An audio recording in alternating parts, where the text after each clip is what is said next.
কিশোরগঞ্জ শহরকে যানজটমুক্ত, পরিচ্ছন্ন ও পরিবেশ বান্ধব নগরী হিসেবে গড়ে তুলতে ফুটপাত দখলমুক্ত করার বিশেষ যৌথ অভিযান পরিচালনা করেছে জেলা প্রশাসন, পৌরসভা ও জেলা পুলিশ। বুধবার সকালে শহরের ব্যস্ততম কালীবাড়ি মোড় থেকে বড়বাজার মোড় পর্যন্ত এই অভিযান চালানো হয়। অভিযানকালে সড়কের দুই পাশের ফুটপাত দখল করে গড়ে ওঠা অবৈধ দোকানপাট, টংঘর ও অস্থায়ী স্থাপনা উচ্ছেদ করা হয়। প্রশাসনের উপস্থিতিতে অনেকেই স্বেচ্ছায় তাদের স্থাপনা সরিয়ে নেন। কিশোরগঞ্জের পুলিশ সুপার মোহাম্মদ মিজানুর রহমান, সদর ইউএনও মোহাম্মদ কামরুল হাসান মারুফ, অতিরিক্ত পুলিশ সুপার মোহাম্মদ শরীফুল হক সহ ঊর্ধ্বতন কর্মকর্তারা অভিযানে নেতৃত্ব দেন। কর্মকর্তারা জানান, দীর্ঘদিন ধরে ফুটপাত দখলের কারণে পথচারীদের চরম দুর্ভোগ ও যানজট সৃষ্টি হচ্ছিল। সাধারণ মানুষের ভোগান্তি কমাতেই এই উদ্যোগ। স্থানীয়রা এই অভিযানকে স্বাগত জানিয়েছেন, তবে ক্ষুদ্র ব্যবসায়ীদের একাংশ পুনর্বাসনের দাবি জানিয়েছেন। প্রশাসন জানিয়েছে, জনস্বার্থে এই ধরনের অভিযান নিয়মিত অব্যাহত থাকবে।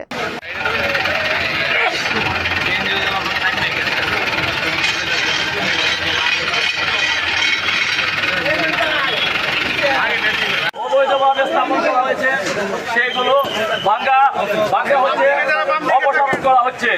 জনগণের জনস্বার্থে এই অভিযান পরিচালিত হচ্ছে।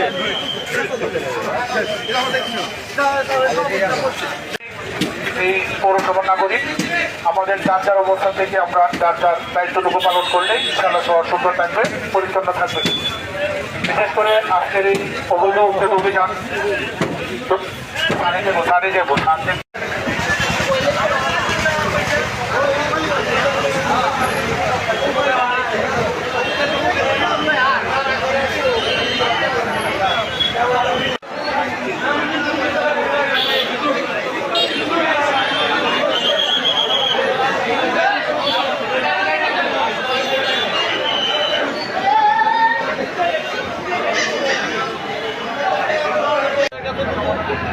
কোনো চিঠিপত্র দিত, আমরা আমাদের মতো ব্যবস্থা নিতাম।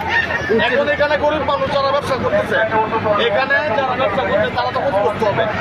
আমাদের কিছু একটা নোটিশ দিত, নিম্নমাত্রার নোটিশ, তাহলে আমরা এই নোটিশের উপরে তাদের সাথে কথা বলতাম।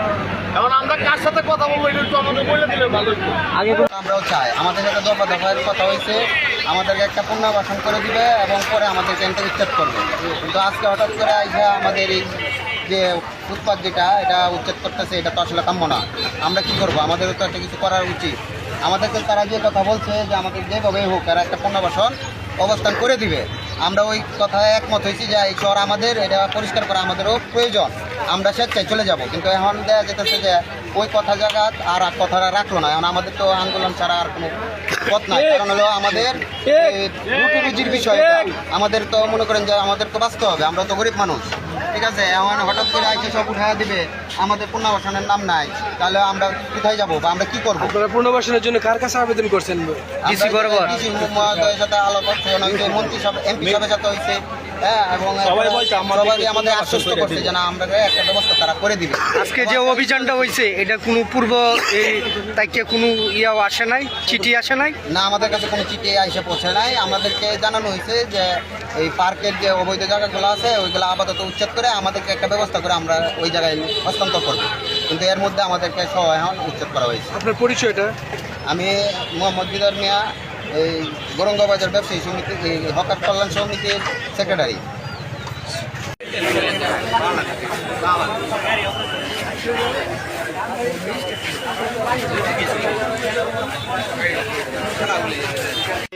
গভর্নমেন্ট প্রপার্টির ইজারাদার প্লাস আমরা এখানে যে ইজারাটা নিছি এটা আমাদের মার্কেট সহ 5 তারিখের পরে এটা আমাদের পৌর কর্তৃপক্ষ বুঝাই দেওয়া হয়েছে এবং কি 3 বাহিনীর প্রধান প্রশাসন সহ বুঝাই দেওয়া হয়েছে। এখন আমাদের প্রশাসন থেকে কিংবা পৌর কর্তৃপক্ষ থেকে কোনো নোটিশ আমাদের দেওয়া হয় না। এখন আমরা যেহেতু একটা গভর্নমেন্ট প্রপার্টি করি, আমাদের তো একটা দাবি থাকবে যে আমাদের একটা প্রশাসন থেকে নোটিশ দিবে কিংবা পৌর কর্তৃপক্ষ একটা নোটিশ দিবে, দিয়ে আমাদের বলছে যে এটা উঠে পড়ে নেন। এই নোটিশ আমরা পাই নাই, এই জন্য আমরা আপনাদের স্বর্ণপূর্ণ হয়েছি।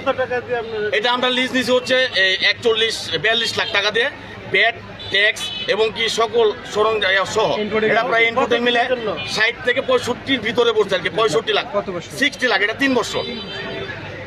এখন আজকে যে বুলডোজার আসছে এই বিষয়ে কি বলবেন? এই বিষয়ে ওনারা আসছে, আমরা জানি না কি বিষয় আসছে। ঠিক আছে, ওনারা কি বিষয় আসছে জানেন, আমরা নোটিশ পাই নাই, এই জন্য অবগত করার জন্য আসছে। এই বিষয়ে আমরা জানি না। আপনারা বলছিলেন? না, আমরা বলি নাই। আপনাদেরকে ভেঙে দেওয়া হবে ধন্যবাদ। এমন কিছু বলছে আপনার?